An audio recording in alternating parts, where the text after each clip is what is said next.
Thaga hung lengin Calvary thu hin pu lei hoi na in mitin alhim ngolta Jesu thu na thisan ei ho dia lon na hin su hing kit nin lang hal na nei pe vin Thaga hui hoi na lung hin ki pa hai ve Jesu thon pi hin in kho lam dang ei vui in chen gen thei na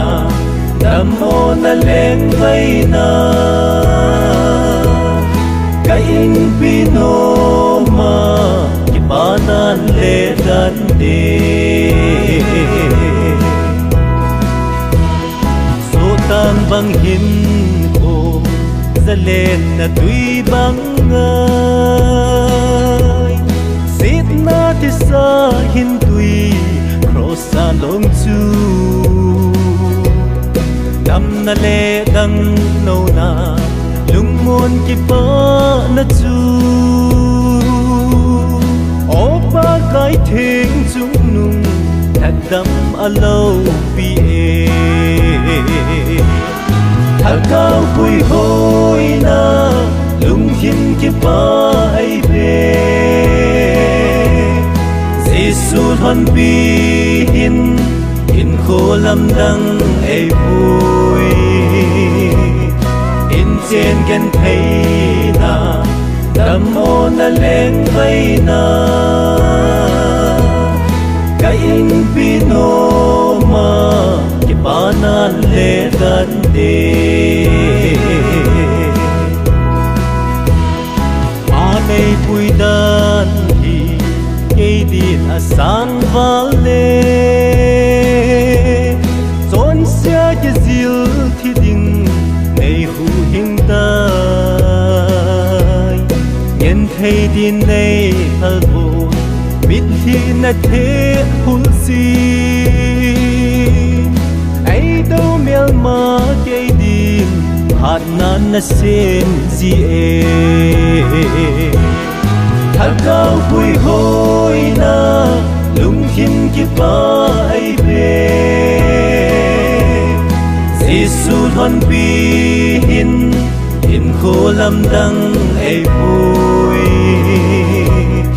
in chen gen thei na nam mo na leng vai na ka in pi no ma ki pa nan le dan de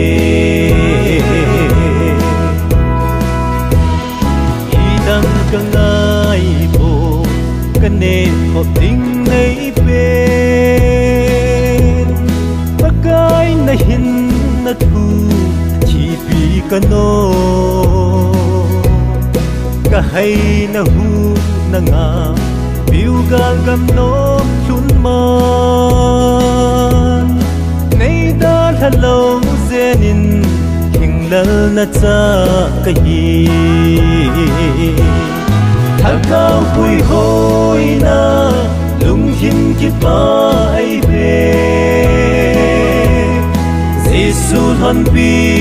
hin in kho lam dang ei vui in chen gen thei na nam mo na leng vai na ka in pi no ma ki pa nan le dan de ka in pi no